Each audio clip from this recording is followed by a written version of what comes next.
Welcome to the Journal of Biophilic Design podcast.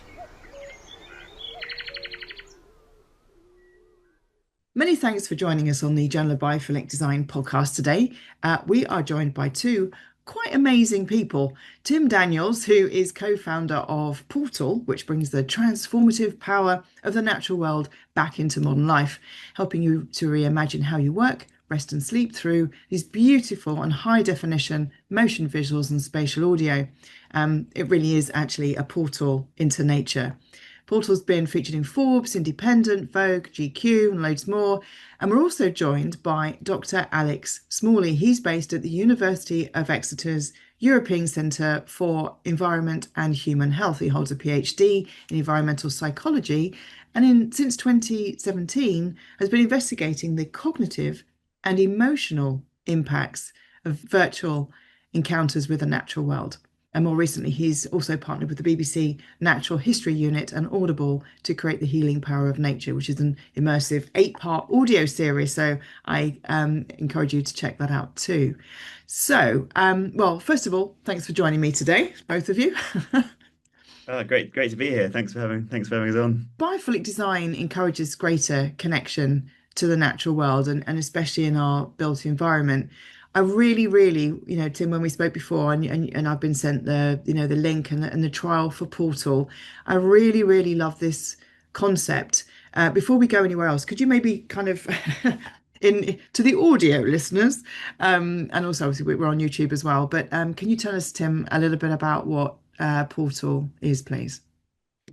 Yes, of course. It's always quite a tricky one to answer. I think I'd probably describe it in 100 different ways to 100 different people. But I think, as you touched on at the start, really the ambition of Portal is to try and bring that magic, that feeling, the kind of experience of nature into our indoor spaces and back into our daily lives.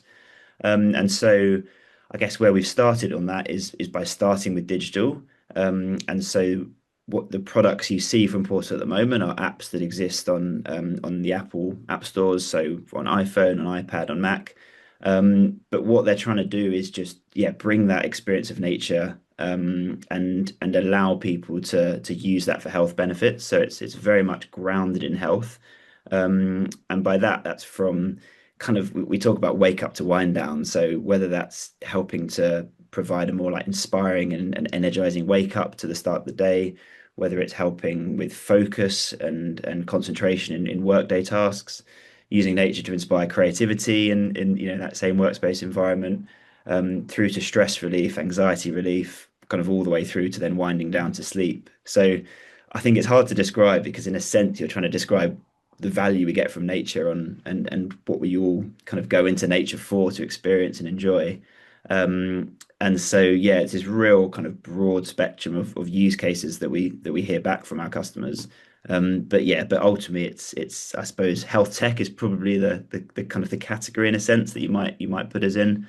But yeah, grounds in health and very much taking a digital led focus to things. One of the things that I think is really interesting about Paul is it's sort of leveraging this amazingly rich history of trying to bring nature indoors when we can't otherwise be out in it. And I think I wrote about this recently. We've got these wonderful examples of, Paleolithic artists painting these scenes, these scenes of, bison and meadows on their caves. We've got Greeks and Romans, adorning their villas with frescoes. These people who we've always considered would be really connected with nature and spend a lot of time outdoors. Romantic era artists, painting volcanoes, the pastoralist movement, painting these bucolic scenes so that people can hang them on their walls. Like in many ways, what Portal is doing is a sort of digital extension of something which has been happening, almost for as long as we've had human culture, if you like. Yeah, absolutely. And we have actually, I've done a podcast with Dr. Patty Baker. So anyone's listening to kind of, have a bit of a search. And we spoke just what you're talking about there about the Greeks and Romans, particularly the Romans, where they did create these beautiful frescoes of nature and the plants and everything. And we spoke about how they believed that they, like the visuals and what they saw actually entered into their eyes and went into their mind and actually brought them like health directly. So absolutely fascinating how this all works. And Portal does it, like you're saying, it's in your hands. It's actually bringing us where. So it's just a contemporary option. It's a contemporary update, really. um, Yeah. I mean, also one of the things I'm sure that Tim will touch on is the way that it harnesses like the multi-sensory experience of nature and brings that to people. And of course, one of the things I think we're all guilty of, is focusing on the visual sense. And I think that's one of the things that Portal very much does is bring that acoustic environment indoors too. Yeah, absolutely. The sensory design is, like you say, is one of the key aspects of biophilic design, and it's easy just to think of one side of it. But there's, it's you have that beautiful. It's also proprioception as well that you're bringing in because it's like it's not just like in your ears here. You have this like immersive experience as well. So I think it's really clever, actually. Alex, I'm going to carry on talking to you a bit more. Actually, obviously, I'm fascinated by your area of research, and you've been exploring how this sort of virtual connection to nature of the with the natural world really impacts our cognition and also our emotions. And maybe you can tell us a little bit about more what you're studying, please. Yeah, I mean, I think it's really an extension of what we were just talking about there, the sort of recognition that culturally we've understood that experiencing the sights and sounds, the smells of nature can be really good for health and well-being. And trying to harness that in a way that brings it into our daily routines, I guess, and using the digital to do that. And I think the focus on the digital for me became really important because after 40 years of work in environmental psychology that shows that spending time in natural environments can be good for all different kinds of well-being outcomes, depending on whether we're thinking about attention, whether we're thinking about stress reduction, whether we're thinking about improved mood. So much of the work that allowed us to understand what was going on in people's minds and bodies when they spent time in nature was developed in the laboratory that used these digital surrogates, these proxies for contact with the real world. Because, of course, doing those studies out in the real world is really messy. There's so much stuff you can't control for. And yet, the leap that we've sort of made in practice then is to say, okay, well, if we see this stuff in the lab with a poor simulacrum of nature, if you like, then the effects we're likely to see in the real world may well be not just enhanced, but deeper, richer. And let's think about how we can put interventions in place that allow people to get outside and experience this stuff, which of course has been crucially important. And that has been underpinned by evidence from the world of epidemiology, from actual in situ studies. But what that leap has done is overlooked the potential for the digital and digital nature to be a crucial part of our experience of the natural world, of a way that we engage with the natural world, particularly when we can't be out in it. And so that was really like one of the reasons we decided to focus on the digital a lot more was to start breaking down that binary between there being a digital world, which is sort of a poor approximation, and the real world, the unfettered real world, which is brilliant and messy and immersive. And actually to say, well, look, sometimes you can't do both all the time. And let's think about where in certain cases the digital might actually be really good for harnessing, stress relief when you're at work, say, before you can then go out and have a walk. Yeah, I yeah, think what this was what really excited us as well. I think when first came across Alex's research, it must have been kind of 5 or 6 years ago, but just unraveling and understanding how much exists already in specifically of digital environments and the impacts of digital nature experiences. So I think it's easy to think that that research kind of wouldn't be there yet, and you kind of contrasted with I guess a technology business that from how we go about capturing nature and the technology we use from kind of the digital cinematography perspective and in terms of capturing nature sounds, that's so advanced. But then it's kind of paired with, well, actually no, digital's been around for a long time. It's very established. There's a lot of evidence already, across so many different use cases, but also higher up on just the kind of the basic or the basis of how of nature underpins health. So I think this, yeah, it kind of meeting Alex and just being more and more absorbed into that world and very intertwining. We talk about kind of bringing evidence into practice and like bringing Alex's world and environmental psychology and that evidence directly into the design of our product. Has almost been kind of one of the most exciting kind of I think elements to this that it exists, and then we're able to pair that with a lot of anecdotal feedback we get from customers. So Portal has been downloaded millions of times around the world, but with that's given us thousands of direct customer stories.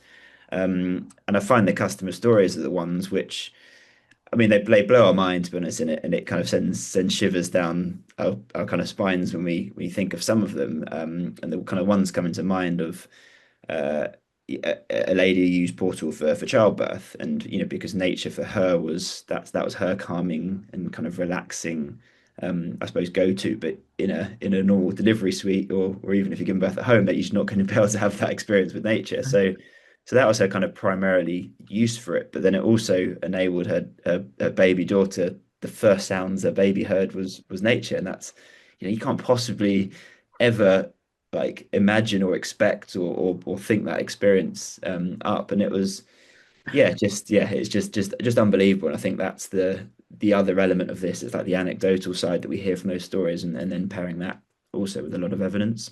Yeah. I set up the journal because I just saw even just a still, photograph that I took in of my own artwork, my own Mm. nature, out of my mum's recovery. And my whole driver for what I'm doing is to try and get more nature into the NHS, virtual nature. It's great putting gardens so that, people can go out if they can get out to it. But if they can't, we need to be bringing this virtual nature to wherever people are. And I think, you're excelling in that because you've got the quality, you've got the research that's underpinning it. And I think it's vital. I mean, what a beautiful thing. I mean, that's how it should be. That's where, the whole biophilia hypothesis, we evolved in a bio-based, nature-based environment. We were, most animals, all animals give in the natural world. They give birth outside. They give birth in nature. So that should be our first, and to be fair, our last sounds as well that we hear on this planet. Not what we hear normally with the bings and the pips and the shouting and the trauma. Actually, it's traumatic, isn't it, on our ears. Alex, I just want to come back to your research, if that's all right. Can you maybe explain some of the findings and how this connection and exposure to virtual nature has an impact on us, please? Yeah, well, we see very similar effects in these digital experiments as to those that we see in the real world. And I Yeah. mean, I'm sure some of your listeners will be familiar with the theories that tend to underpin this, the idea of attention restoration, that natural environments can capture our attention in a way that's very gentle, very softly fascinating, and allow us to recover the kinds of resources that we can use up when we're trying to focus, to resist distraction. But as you said, there is likely to be something deeper that's going on here, in terms of a potential evolved response. And one of the other like leading theories in the world of environmental psychology, stress recovery theory, was developed by Roger Ulrich in the 80s. And he noticed, talking about hospital settings, that when they ran a study from the late 70s to the early 80s, published in the mid 80s, that kind of really set the scene for the field, if you like. And Roger Ulrich showed that people recovering from gallbladder surgery, when they had a view from a window that looked out in a natural environment, they recovered faster, they used less analgesics, and they had more favorable reports from their nurses. Now, what is fascinating for me is that we don't still see a more coherent and joined up attempt to put those kinds of things into care settings. I think what's also really interesting is that, and there has been some like piecemeal work in this domain done, that of course patients in hospital are just sort of one half of the equation, if you like, as well. There's a lot of staff under a huge amount of stress who spend an awful lot of their time, day in, day in, week out in these clinical settings. And bringing some of that power of the natural world, particularly say through sound, something which is easy to share, should and could be a really valuable thing to do. And so that's certainly one of the things that we started to set out thinking about. And we were really interested in this idea of restoration, of how people feel like they can recover focus and attention when they've become tired and when they've become cognitively fatigued. But we very quickly actually started to think about some of the more exciting things that the digital can start to allow us to engage with. And so the experience of nature for me is relatively routine. I live very close to the coast path. After work today, I'll have a wander on the coast path before it gets too dark. Might even have a dip in the sea. But that tends to be relatively, routine. It's the path that I take a lot. What is fantastic about the digital is it allows to escape some of that routine and can unlock the power of these potentially transcendent experiences. And that was one of the things that we focused on, was this idea of small bumps in feelings of awe and wonder, which of course, for me, was where the real power of the digital lies. Because instead of just trying to replicate experiences in the natural world, it can unlock these really like spectacular encounters that you can't otherwise have. For me, one of the classics is listening to thunderstorms. I trained as a meteorologist when I was at university, and a couple of my first jobs were very much in the weather forecasting world. And I love thunderstorms. I love the dynamics of them. I just find everything about them, in fact, absolutely overwhelming. And of course, what it turns out that that's doing is it's stimulating these feelings of awe and wonder in me, which in turn unlock these transcendent sensations. They force me to reevaluate my mental frameworks. And what that does is it puts my problems in perspective. It makes me feel small in comparison to the majesty of the natural world. It connects me to that natural world, makes me more altruistic. So one of the things that we're really interested in uncovering is how we can stimulate some of these things through the digital.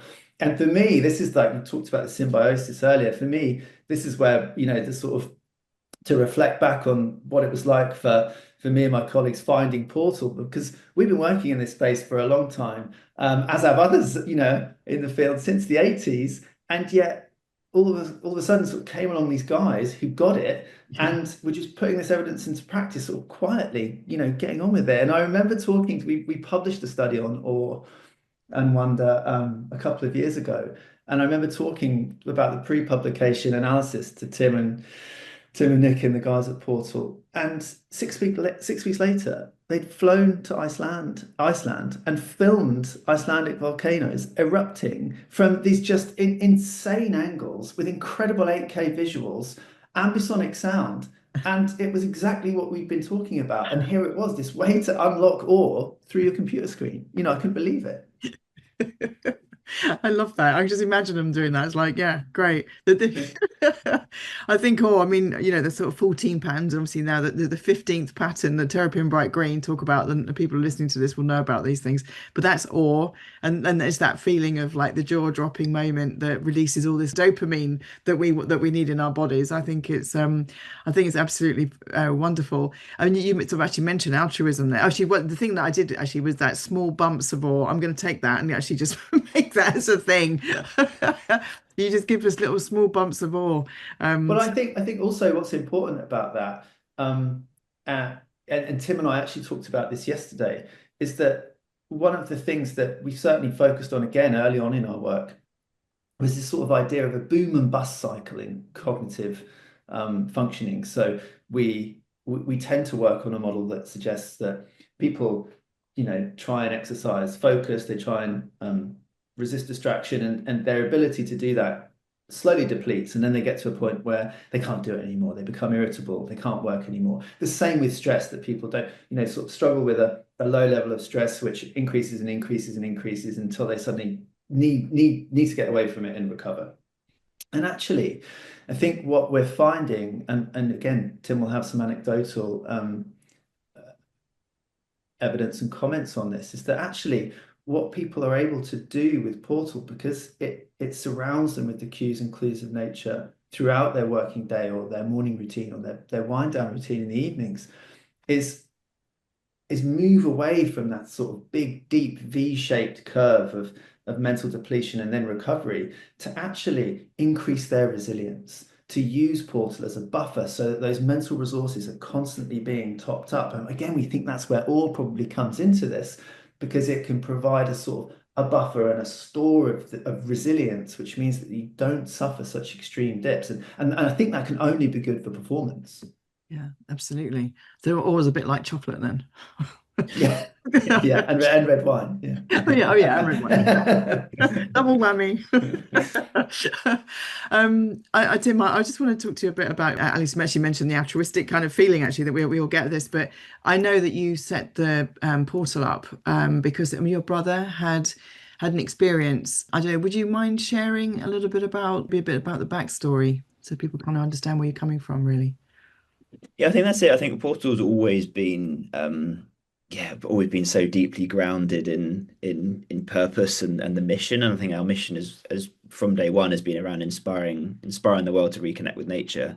Mm. And in essence recognizing that with with digital now and where technology is at, that we can now bring such realistic experience of nature into kind of everyday environments, and not with loads of headsets and kind of crazy technologies, just through existing devices, through iPhones and Macs and their screens. And I think that was probably part of the excitement, that my brother Nick, so as a bit of context, for people listening, is like my brother Nick's founder of Portal.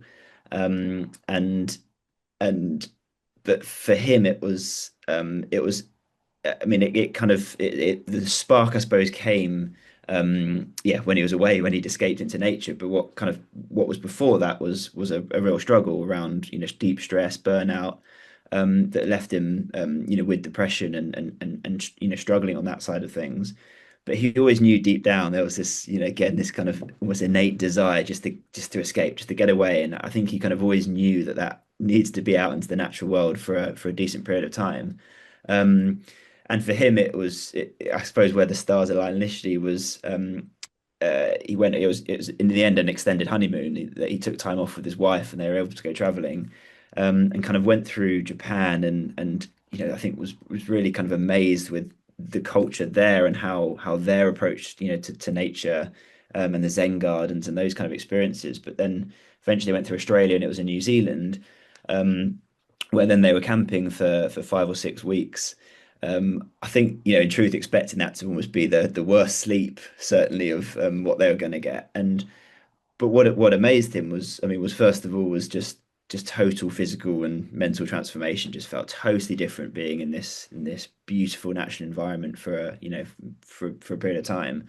But then the sleep, he describes it the best sleep of his life. And I think and how kind of syncing up with, okay, going to bed when the sun's going down and when the nocturnal sounds take over, and then getting up with the opposite, with a kind of crescendo in the morning, and then he loved the idea of unzipping the tent each morning, not quite knowing where you're going to be or what you're going to see, because you might have come when it was dark, or you don't know what weather conditions are, etc. But like just that moment of kind of awe, or pure joy of just seeing that kind of the reveal, I suppose, in the morning.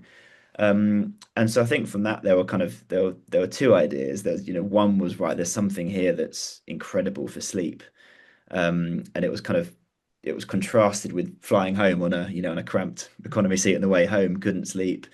God, I need this now. And then the second part of that was then, okay, could he create the most beautiful and inspiring and energizing, wake up experience?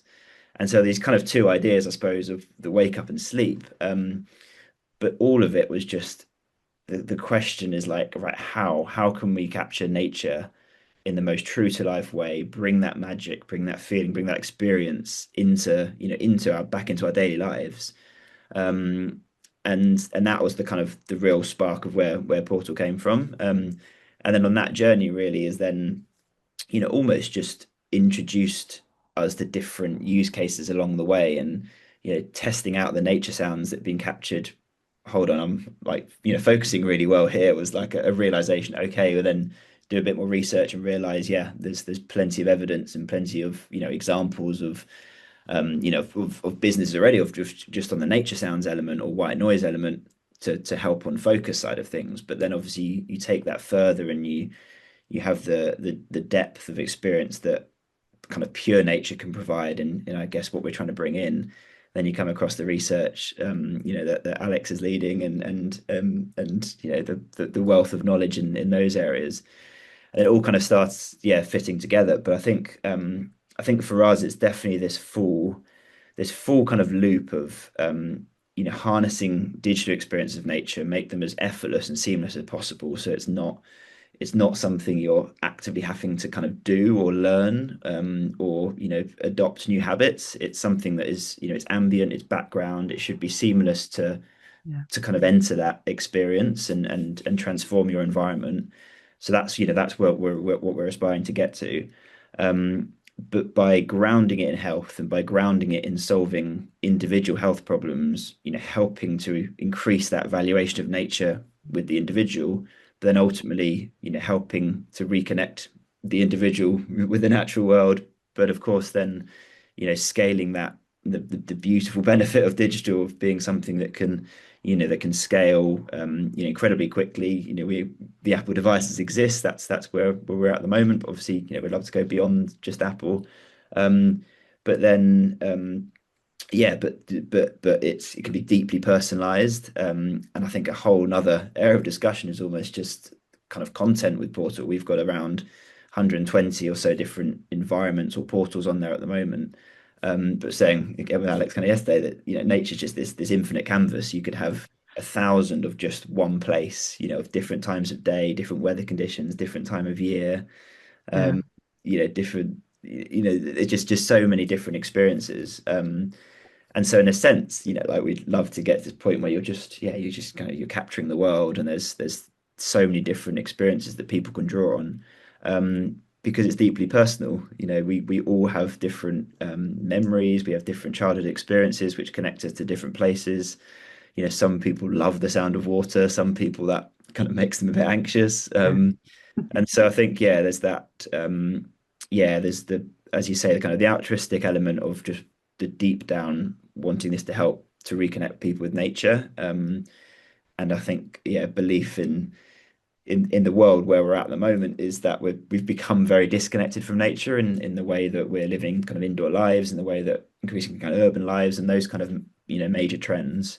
But just trying to bring, the ambition is just to try and bottle up that experience, kind of go back to Nick's experience in New Zealand. Like, how can we bottle up that experience, bring that into people's daily lives in the most seamless and true to life way possible?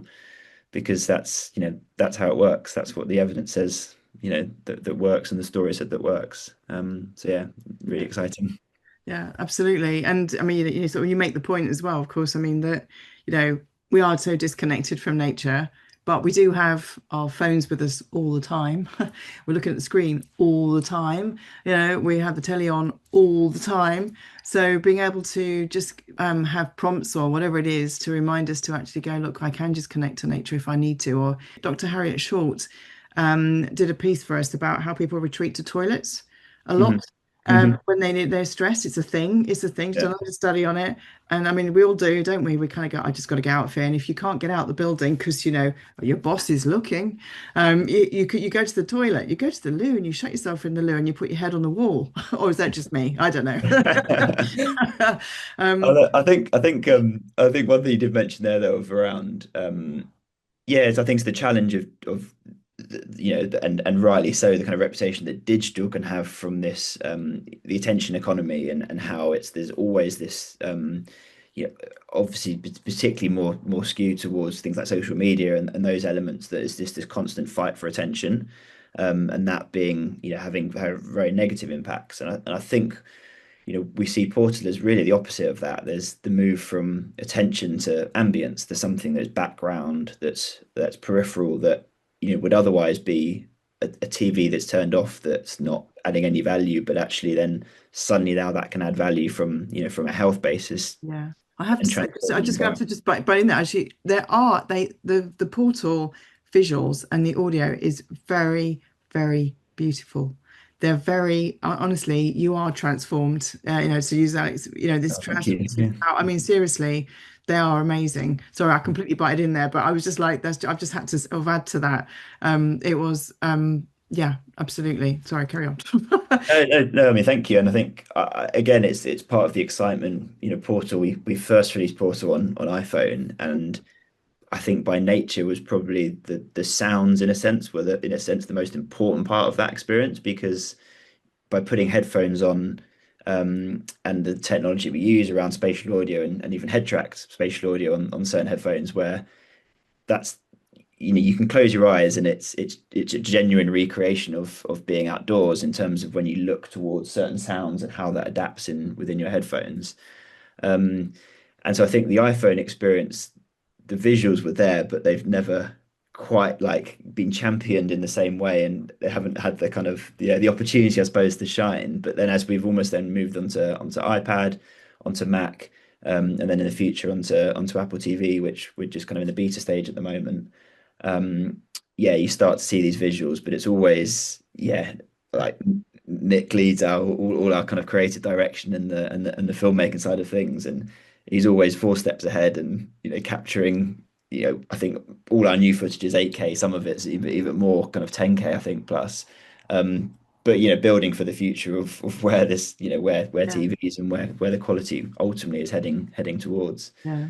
But It's yeah, it's the future, isn't it? Really looking beyond just where the technology that we've got now and the resolutions that we have now. I mean, Alex, what are people experiencing when they're looking at something like Portal? What's actually happening in our brains? I mean, you sort of touched on it. We need this more than ever, I think, with everybody Yeah. stress and burnout and people trying to get people back to the office and all the challenges, or working from home and you've got the noise of family and everything else. I mean, why, can you maybe kind of give a bit of the science? Yeah, yeah. I mean, actually, but before we get into that, I wanted to touch on one of the points that Tim had made there in terms of the sort of the origin story, the founder story of Portal, because it's really fascinating from my perspective that Nick um, spent this time, after a really sort of intense period of burnout in London, spent this time in New Zealand, and almost he didn't rediscover nature. I think for Nick, he discovered nature, Mm. as someone already in his 30s with a career behind him. And I think one of the things that we often talk about is this idea of feeling connected to nature, feeling part of the natural world. And, we've got a decent amount of evidence that shows that you put those roots down in childhood, that if you have parents who take you out and encourage you to spend time in nature, you're going to build that connection to nature, and that stands you in very good stead later in life to be able to make the most of the natural world that exists out there. You already have, a sort of learned behavior to go and seek it out. And we, again, often talk about the fact that it's never too late to start building that connection and starting to make memories. And of course, memories are this really important way that we draw on past experiences, relive past experiences, and start to cement that connection. And Nick did all this, maybe not quite from scratch, but also, to some extent, discovered this. And I think for me, one of the real potentials with Portal is that it almost offers a kind of surreptitious way to start building those connections, because a lot of the people, Nick's an engineer, a programmer, he likes to put his headphones on and bury himself in code to create these beautiful things. And I think, again, correct me if I'm wrong, Tim, but Nick wanted to be able to bring that to other people who might have been suffering the same kind of burnout that he was in these same kind of environments.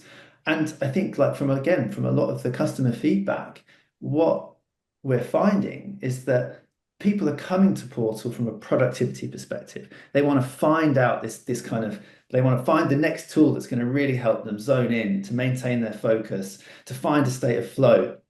They're not necessarily looking to increase their connection to nature. In fact, that is a sort of a phrase, or even as a concept, isn't something that's there. But then when they start to discover the power of the natural world, those seeds are sown. And for me, that is where the real power to affect change comes from with a tool like Portal, because it's not reaching, for want of a better phrase, I'm a committed tree hugger, but it's not reaching the tree hug. It's not reaching, and maybe that's, I mean, sorry, it's not intentionally targeting those people who are already connected to nature, already spend a lot of time in it, already understand the benefits. In fact, what it's doing is offering people who aren't thinking about that route, and the natural environment as perhaps a fundamental part of their lives.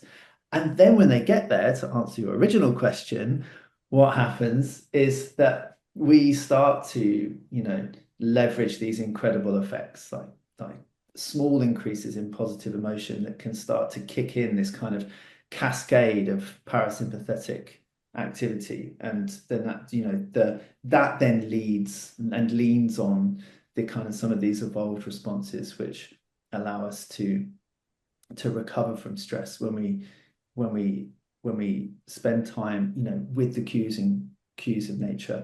But I think one of the other things for me, like thinking about the people that Portal's reaching, who may well be working, may well be in hospital, may well be struggling to sleep at night, the huge cohort, I think, that we maybe are only now starting to talk about a lot more, particularly maybe in the field, is the emerging population of digital natives, people who've always known a world which is hyper connected, hyper visual, digital by default almost.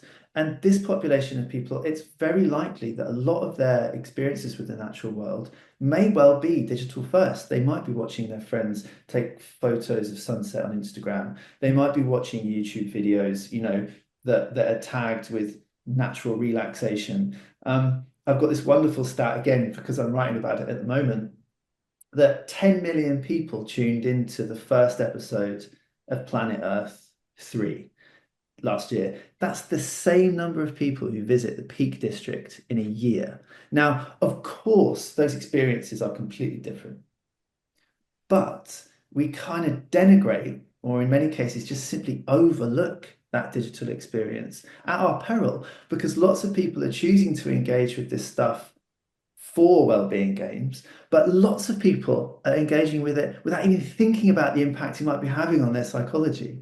And that for me is what's really, really exciting. And I think, again, like if we just come back to that possible binary between the digital and the real, it kind of melts away the second we start to think about that cohort of young people who for them, like, why wouldn't they live stream an experience through Snapchat? Why wouldn't they geolocate like where they are and share that route with their friends and family? Yeah, absolutely. This is, like you say, it just should be a seamless morph. Sort of nature follows you around wherever you go. I like that idea. Maybe we could share like a 30-second video clip, and people watching this on YouTube will be able to see this there. Or if you're listening to this on Audible, please go over to the Journal of Biophilic Design YouTube channel and you'll be able to watch it, or on the Journal of BioPhilicDesign.com website, under podcast. But I mean, maybe we could, would that be okay to do? I think what we could do with that, is it would maybe give us the perfect opportunity to just think about the kind of effects that even a short 30-second experience of nature can have on people. One of the things I think we're maybe, or all of us, are very bad at doing is maybe appraising the kind of emotional state we're in at any one time, and actually maybe thinking about where we want to get to. So, we've talked a lot about this idea of restoration. We've talked a little bit about the idea of resilience. But oftentimes, like, instead of being sort of up here and really stressed out and feeling negative about it, or being over here and feeling, like really excited, sometimes we might just feel bored and under-energized, understimulated, and down here. And actually what we need to do is kind of maybe go up into a period of excitement and then come down into a period of calm. Now, the natural world is such a perfect vehicle to guide us through those emotional states. And one of the things that I often do with Portal, Tim, in the mornings is if I'm feeling sluggish and struggling to get going, then I'll pop on one of the portals that is just full of dawn chorus.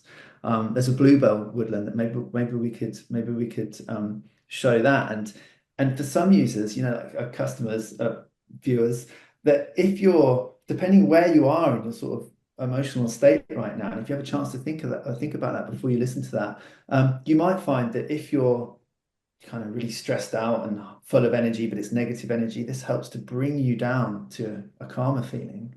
But you might find that actually if you're a bit understimulated and a bit bored, it might start to bring you over and just energize you a little bit. So thinking about that as part of this experience could be really helpful. And on that note, I think let's take people on a short trip into the bluebell woodlands.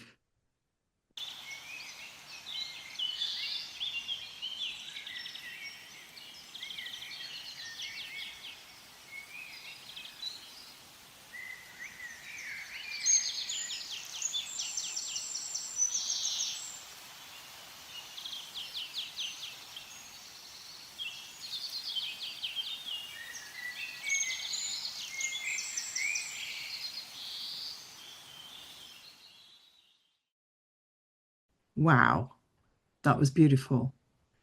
Alex, would you mind just you spoke beforehand about explaining about what's happening in our brains, the quadrant thingy. Yes. So what I was alluding to there is a model of emotion where we think about how we think about four quadrants. We think about how positive or negative people feel at any one time. And we think and that's on our horizontal axis for those who are listening. And on our vertical axis, we think about how stimulated, aroused people feel. And so if you're positive, feeling positive and highly aroused, you might be excited, you might be elated. If you're positive, feeling positive, but you're not feeling particularly stimulated, you might feel calm. And then on the opposite side of the quadrant, we have the other two sort of broad distinctions of feelings. We might be anxious and stressed if we're feeling really stimulated, but we're not feeling good about it. If we're not feeling good about something, when understimulated, we might feel bored and dejected. And so thinking about how we move from one quadrant to another at any one time can be really useful to think about the kind of experience that we want to try and engage in. Yeah, I think the only thing I might add is just I think what Alex is almost kind of alluding to there, we've just watched this this kind of, I suppose, like static well, it's a dynamic scene, but of in a fixed location of the Bluebell Woodlands. But it kind of points towards where we'd like to take, the content direction in the future of being able to, to show evolving landscapes over perhaps a longer period of time. And the power that can bring of that sense of journey for the individual. And so I think it more just alludes to kind of what I mentioned earlier of nature being this infinite canvas of just the different directions that it can take you, on an emotional journey, as well as just supporting certain kind of health-based tasks. But I think, it's just that future of opportunity for where content can go. Absolutely. And you obviously you mentioned health there, and people have listened to this podcast, they'll know that I set the whole journal up because I witnessed just firsthand just a photograph of nature had on my mum's recovery. And then I started researching this biophilia effect. And, here we are 5 years later doing this podcast and conference and everything else. So I think that's what excites me. For me, that is the opportunity to get it so that people who are in the NHS, people who are in healthcare scenarios have access to nature so they have better healthcare outcomes. I don't know, Alex, I mean, maybe you could sort of just kick off here a little bit and just explain why exposure to nature, um, and virtual nature. I mean, we could talk about nature actually. I mean, yeah, I think we should wheel all the beds outside, to be fair, and just like stick everybody like they did in the Escalopian, like you mentioned that before. But why virtual nature is important in healthcare, why we need it. I mean, there's more and more stats that seem to be stacking up to it, but with yoga, so this is your field, so if you can. Yeah. I mean, I think if we're thinking about just the general experience of, you know, of distraction, of the ability to feel less stressed, then we know, natural cues have the potential to do that. And we touched briefly on the idea that obviously we have patients who may or may not, depending on where they are, and be quite transient in a hospital setting. But we also have, particularly in the UK with the NHS, we have, cohorts of staff who spend their entire working life in these environments. And I think one of the biggest things for me with any kind of intervention in a healthcare setting is it has to be patient-led. It has to be led by staff because we often talk about the idea of implementation science or feasibility studies to try and understand actually what we see in the lab might be one thing, but actually putting that into practice in a busy, messy world with lots of competing priorities is really difficult. Um, and we actually sort of first-hand experienced that a few years ago. We were about to do a study with the gynecology and obstetrics ward down here at the Royal Cornwall Hospital Trust, and it was just really difficult to get the study off the ground because it was actually a study that was focused on staff and the idea of having like sort of a recharge room for staff that had all of these beautiful natural sounds and visuals, but that didn't move us away from the structural problems with the working day for people on a maternity ward because it's just absolute, just all hands on deck all the time. Of course, it's and I've got another sort of anecdote from a friend who's a midwife now, and it's such an incredible job, but it's also just incredibly demanding, incredibly busy. And so working with the realities of the healthcare system, I think actually is something that we need to get better at. And we need to get better at sort of building a systematic evidence base that shows the kinds of benefits that we can have in those kinds of care settings. And I think one potential avenue, we published a study actually with colleagues in Vienna earlier this year, which looked at the way that nature can impact, viewing the videos of nature can impact the neural correlates of pain. And we looked specifically at acute pain in an fMRI scanner. And one of the things we were able to show was that actually the sort of the raw sensory signals that the brain receives when something hurts changed when people were viewing these videos of nature, and they reported experiencing less pain as a result.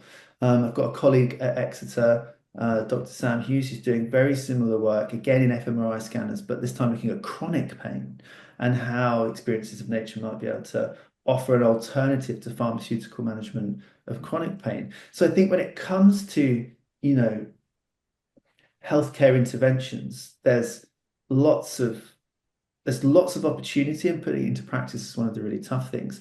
What we see as a sort of potential success story is the increasing momentum behind this idea of green social prescribing. So, for example, the idea that people who might present with low levels of anxiety or low to moderate levels of anxiety and depression, instead of, again, being given some kind of pharmacological intervention, actually are prescribed time in the natural world with people, and that being able to do that once or twice a week, may have very sort of similar positive outcomes. One of the things that, of course, then interests me is, wow, well, how could we harness the digital to do some of that too, right? Like, what if people can go and have an in situ intervention twice a week, but then the rest of the time they Our little top-ups. exactly those small bumps again, relive, reinterpret, and re-engage with the natural world through their digital device when they can't be actually at the intervention site. So for me, that's where the really exciting fertile ground lies. Yeah, I like that because it's almost like democratic introduction to of nature in healthcare. Actually, I really like this. Tim, I just wanted to circle back to you for a second here. In the next 5 years, what do you hope is going to be? In an ideal world, what would you hope Portal will have achieved on the sort of physical and mental health of people globally? Actually, because it's global.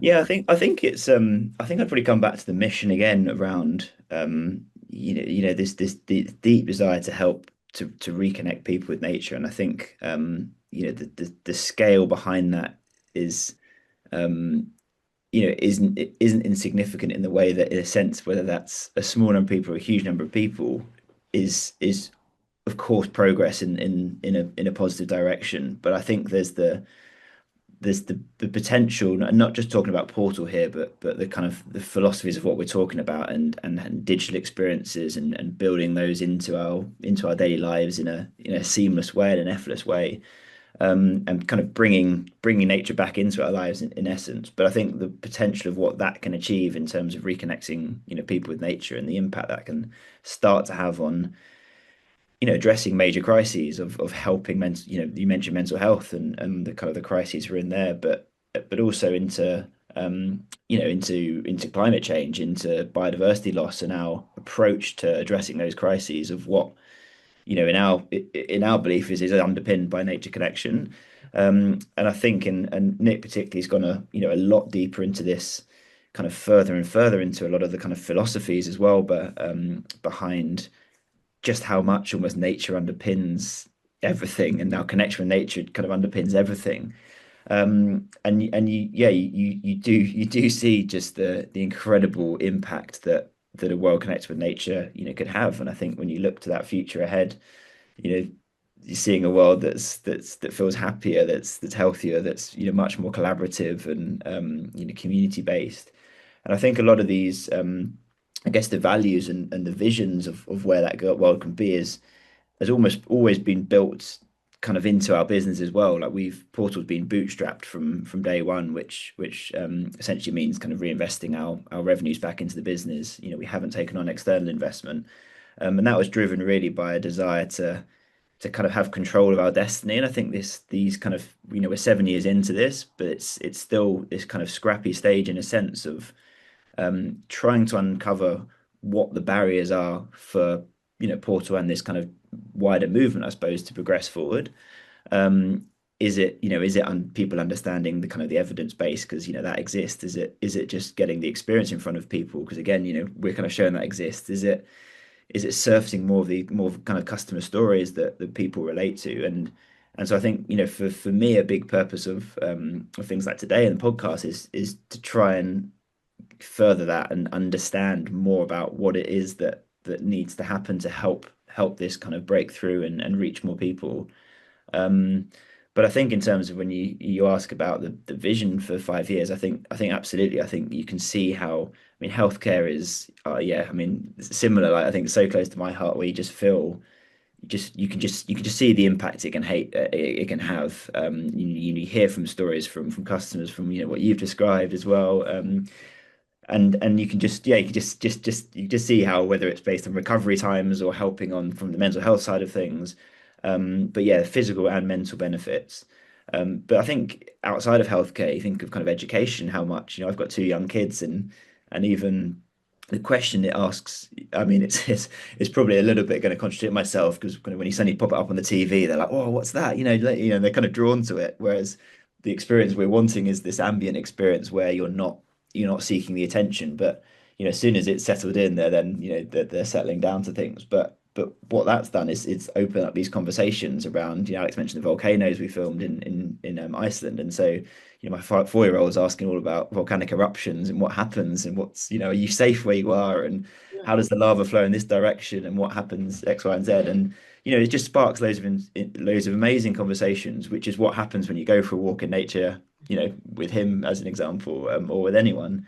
So I think, yeah, and you think of healthcare and education, and even like hospitality. Every hotel, most hotel rooms have a TV in front of you. That's a dead device for most of the time. And hotel rooms can be very bland, boring, depressing places for people who are in them a lot, especially traveling. And so, to be honest, like, you can look in every direction, and see the potential for, you know digital nature-based experiences, because of the weight of evidence, which just shows it can bring so many of the benefits with it. Yeah. Um, so yeah, so I think, yeah, let's do this again in 5 years, and we'll, Yeah. see where we've got to. But hopefully, yeah, whether it's Portal or whether it's just digital experiences, but much more intertwined with our daily lives.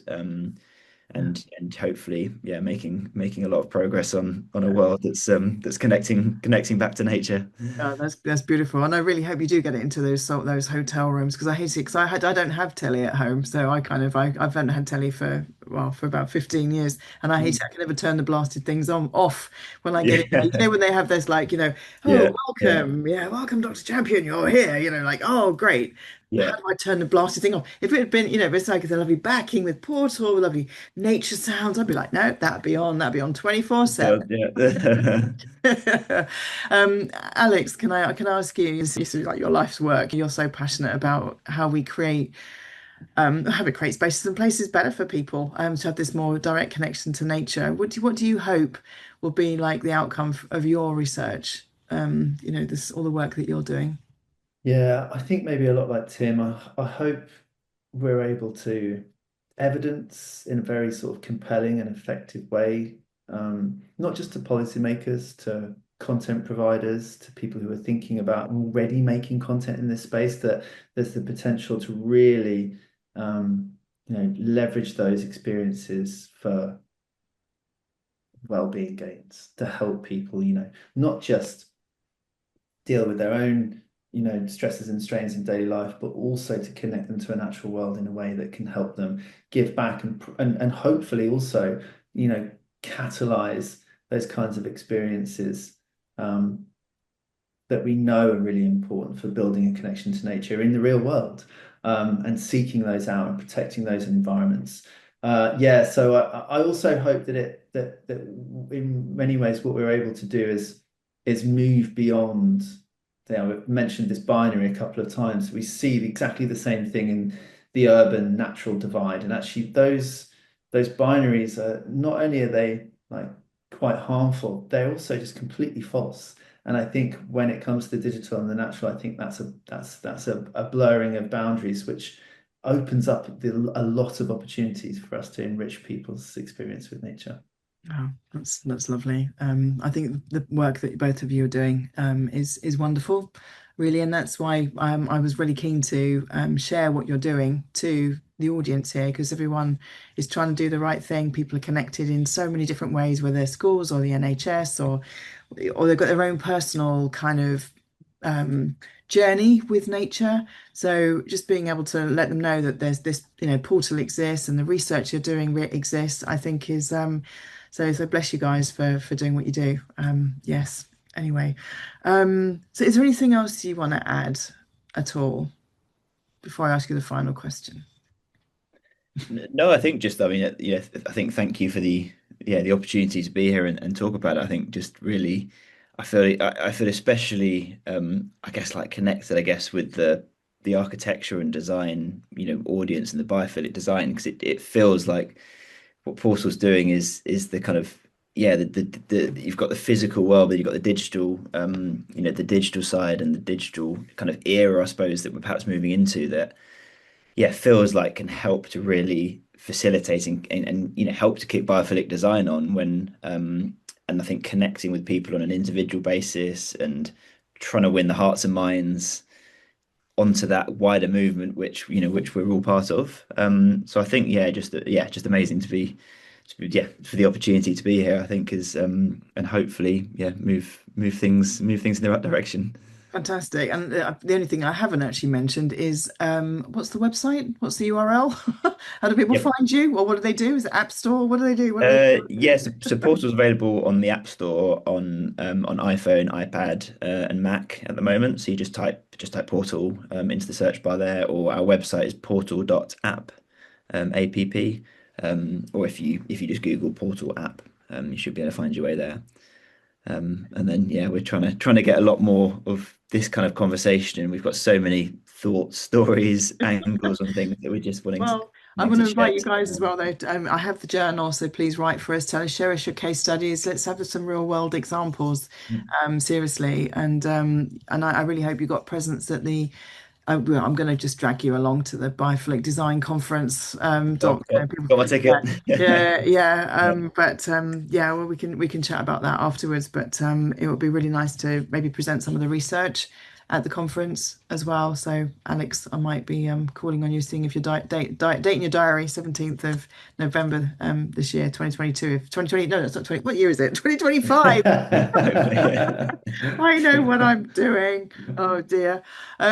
So final question that I ask everybody who comes on the podcast: if you could paint the world with a magic brush of biophilia, what would it look like?